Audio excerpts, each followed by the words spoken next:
before in our 60-day challenge. Now, you know we've been talking about creating balance. In the last couple of days, we're talking about creating balance in relationship. And today, I want to talk about don't let your love cool off. Because if you let your love cool off, don't cool it off, something else is going to take place. And something else is going to happen into the relationship. Something else will be brought into the relationship because your love has cooled off. The honeymoon is over. Now the real deal, you got to work on this relationship. Now the work begins because the honeymoon is over.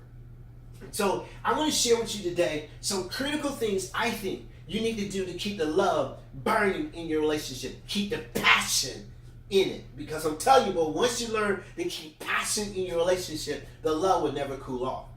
So I'm going to look at what is love going to need. I'm going to give you 5 things I think you need to do to be successful in creating a balance in your relationship. And this is my last teaching on creating balance in relationship. On day number 35, we're going to create balance somewhere else. But the key thing is you cannot allow your love to cool off. And that's what I see in relationships, that when arguments start happening and the blame games start taking place, it's because love has cooled off. So let's deal with this. The first thing I said is love needs direction. Love needs to know where it's going. Where are you going in this relationship?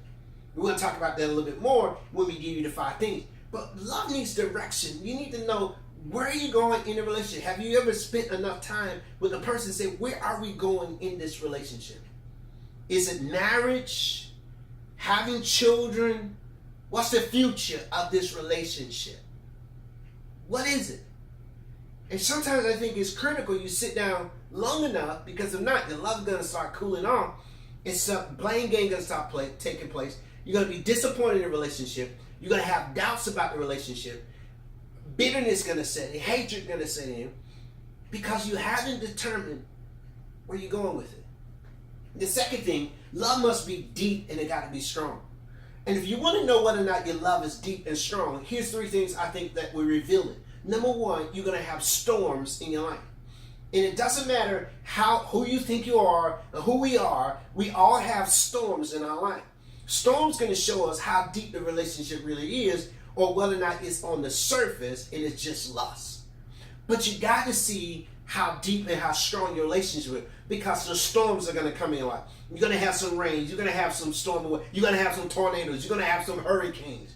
You're going to have some cold winter nights in the relationship. But it's going to show you how deep and how strong your love is in a relationship. The other thing is you're going to have seasons. There are seasons in your life that will be revealed in the relationship, that sometimes there are going to be some highs and lows in the relationship, but if the love is strong and deep, you can make it through those. And that's what it got to be. It's going to be some situations, going to be some circumstances, because you're asking 2 imperfect people to come together. And that's what it is. It reveals who we really are when we get behind closed doors, when the nakedness is revealed. We can see the whole body. That's why I always tell couples that your husband's nakedness is for you, your wife's nakedness is for you. It's not to expose it to someone else. And when you do that, the love starts to grow cold, and other people see the scars, and there are other people see the setbacks, and there are other people see the weakness of your relationship. And that's what happened. Love is growing cold. All right? So I want to say this. It must be deep. It must be strong. Then here's number 3. Love needs nourishing. Now, I think this is very important, especially for us as men, to know how to nourish the woman when she's going through something. We got to know how to do that, because sometimes we want to overwhelm her. We don't talk to her when she's going through something. We leave it to herself. But love nourishes that. Love knows how to be there, even if you don't have to say anything. There's power in your presence. And sometimes we don't know how to be present with them without having to talk and without to do anything. But sometimes you just need to be there. You just need to be there for her when she's going through some stuff. You need to be there to encourage her in the midst of it. It's going to be okay. We're going to get through this, and we're going to get through it together. It's the same thing with women. When men are going through something, and sometimes men become distant and they shut down, because that love that they have is growing cold, because nobody never taught them how to nurture it. They didn't learn it. Because, we're supposed to be macho. We're supposed to be men. We're supposed to have this ego, big old ego about us. But the ego gets in the way. That pride gets in the way. And so we don't let people nurture us. Okay? So that's love need nurturing. The fourth thing is love need to understand the environment in which to grow. You gotta have an understanding environment to grow this love. Now, I hope somebody's taking notes and they look at this. You gotta have an understanding environment because you're not perfect in a relationship. Somebody needs to understand. You need to understand each other. You have different views and different opinions about things, but you need to have an understanding environment. And it's okay to see things differently. Everyone has their own perspective on things, but you gotta have that understanding environment. The fourth thing is, or the fifth thing is, love needs renewal through affirmation. I'm telling you, hey babe, I love you. You need to affirm it. You need to know how to affirm each other. Love needs affirmation. You need to know how to encourage each other. Hey babe, we can get through this. Everything's gonna work out. Bring affirmation to the table, not criticism. Everybody can be criticized. And I remember what Dr. Dwyer said. He said, if I need criticism, I ask for it. Because everybody can be a critic. But man, bring affirmation to the table. Bring love to the table. Bring encouragement to the table. Not a put down. Oh, you're always doing something wrong. Don't put them down. Don't put each other down. Because that's the easy thing to do. Love builds up each other. Affirm each other. Build them up. Then also love needs forgiveness. Most powerful thing I just thinking today about when people don't forgive, I think about this. They got a small mind and they're not going anywhere. So there's power in forgiveness. You got to know how to forgive. You got to know how to let things go. Because if you don't learn to let things go, it's going to always control you. You got to let it go. All right? And number 6 is this. Love needs closeness. Love needs support. And also love needs security. Love needs closeness. Get close to the person. Know how to get close to the person. I never forget reading this story about this old man who was driving his old pickup truck one day. And his wife said, "Babe, we used to be really close." He's driving. He said, "We used to be really close. We used to sit close to each other." He's still driving. He said, "Yeah, guess who moved?"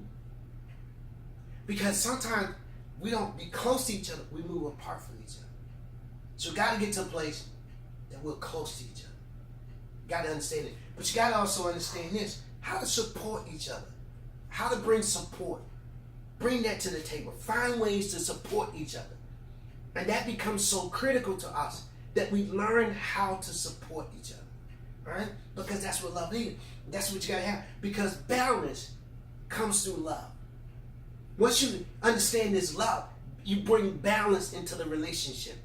And that's the whole goal of this, is that we bring balance through love. We bring it through love. Not through lust. Not through pride. We bring it through love. And once we get this, it changes lives. Your love won't grow cold. Your love won't cool off. So let me give you 5 things I think that will help. Number 1, you got to have a commitment to grow. You got to make a commitment. You're going to grow in the relationship. Not keep it stagnated. Not keep it stuck. Not keep it declining.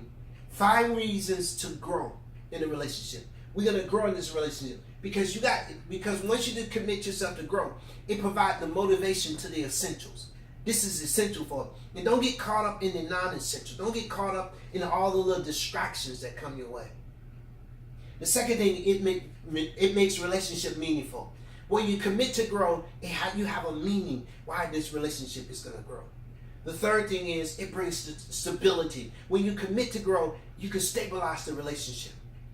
Because it's like a ship. Because if you don't have stability, I'm going to tell you what's going to happen. You're going to go back and forth to a dance. You're going to be dancing back and forth. It's going to be like a dance. Because you're not committed to growing a relationship. So he comes in, she leaves out. They come in every 2 days, 3 days. They hit it, miss it, leave it.